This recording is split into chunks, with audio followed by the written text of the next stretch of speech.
Hi everybody, this is Greg for The Dice Must Flow, and today we're back for another episode where we're going to take a look at a game, and that game is Con of Cons. And so let me tell you a little bit about the game before we get into the review.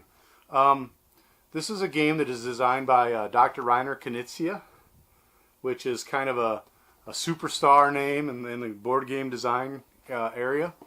And he's known for a lot of Euro-style themed games that are not really reliant on the theme, but have great mechanics. This is also set in the world of Glorantha by Greg Stafford, and it's a Chaosium game.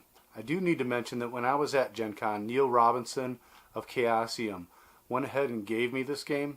He was pretty excited about it. And we were just talking about some of the old Chaosium Stormbringer and Elric games of the past that I used to play.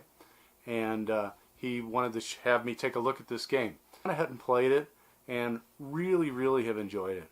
And so I wanted to share that with you guys and talk to you about it. So let's go ahead and take a look at Con of Cons. In Con of Cons, you're playing the leader of one of the great tribes of Prax, which is set in the world of Glorantha, which is from the RuneQuest RPG. But you really don't need to know any of that. But the gist of the game is basically that the High Priestess has decreed that whoever is able to collect the most cows, and yes, I said cows, will be declared the Con of Cons, or the new supreme leader.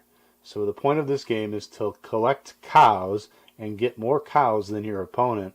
Now that premise is kind of silly, but overall it could be credits, it could be anything. It really is just kind of a fun, push your luck, take that type game. So I have out here in front of me the basic components of the card game. So you've got the world of Glorantha and the Dragon Pass, where you're going to go out and seek cows, and all of the different territories. And so each of these decks represents a territory. And you can see that they have different cards in them. So I'm going to grab the rule book real fast and show that each of these decks, each deck contains basically the same cards. There's a 100 cows, a 50, a 50, a 20. There's going to be a tribal champion, a stampede, a Waha's blessing, an enemy magic, and one special card for each deck. How does this work? So each turn you're going to take a card, you're going to draw a card from a deck. And so we draw from this bold home deck, and we have that is 20 cows. So display this card as part of my herd. And the next turn my opponent could take from that deck or any other deck. And in this case they drew, and it was 100 cows. And so they would have 100 cows, and I'll place that up there. And so each player in the game, you would go around and each person draws cows. At a certain point, you can decide that you've pushed your luck enough, and then you can corral your cows. And depending on the number of players of the con that you're playing, you're going to have 2, 3, or 4 corrals. So these are shown the corrals.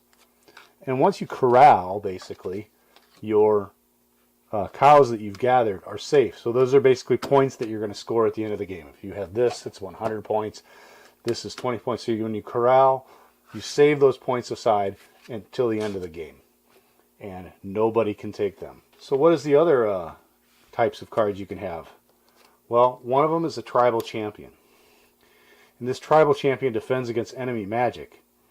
But if you have 2 tribal champion cards displayed in front of you, they both fight, and along with all your raid cards they leave. So you discard that with all your raid cards. So if you push your luck too much and you get 2 tribal champions, then all of the cards, all of your points that are not corralled are going to be lost. The other card is a Waha's blessing.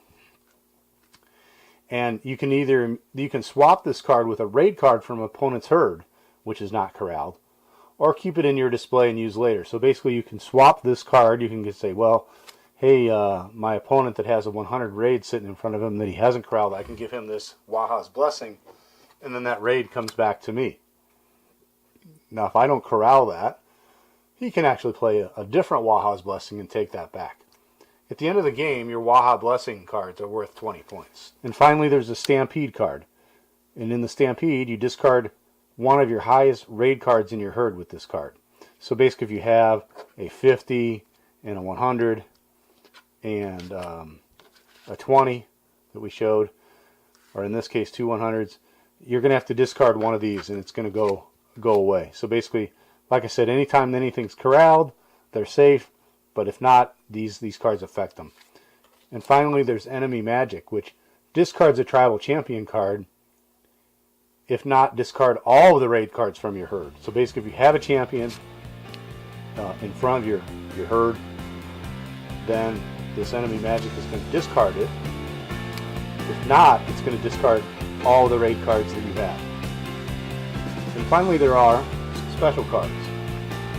And the special cards, which I'm going to show here, basically each location or champion has special cards. So Bold Home has a 100-point raid. Colomir Lands is a 50. The Furthest has a 100-point raid. The Dwarven Mine has an extra 20-point raid. Dragon's Eye has an extra Stampede. Earthshaker's Temple has an extra Stampede. Duck Point has an extra Enemy Magic, and so does Sun. And so that makes the difference a little bit. Grayslands and Shadow Dance have extra tribal champions in them. So this is a pretty simple game. It's really just gathering points and deciding when to push your luck. A little bit of take that until you're playing with people. There's the take that element.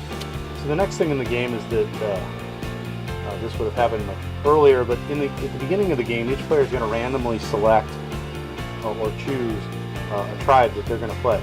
And each of these tribes have special characteristics. For example, the Bolo Lizard people are marauding, Morakant are shrewd, Impala people are observant. And when you flip these cards over, they're going to tell you that, for example, the Bison Raiders are resolute.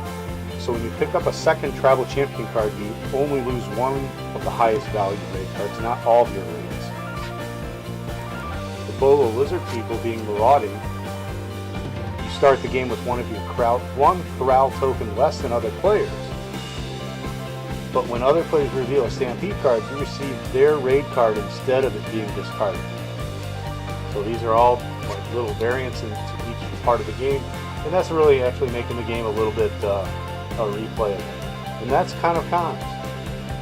One of the things that I really liked about this game is that it is very casual, but it does have a little bit of tension and what are you going to draw, and it has a little bit of take that, and like I said, tension from the push your luck mechanism.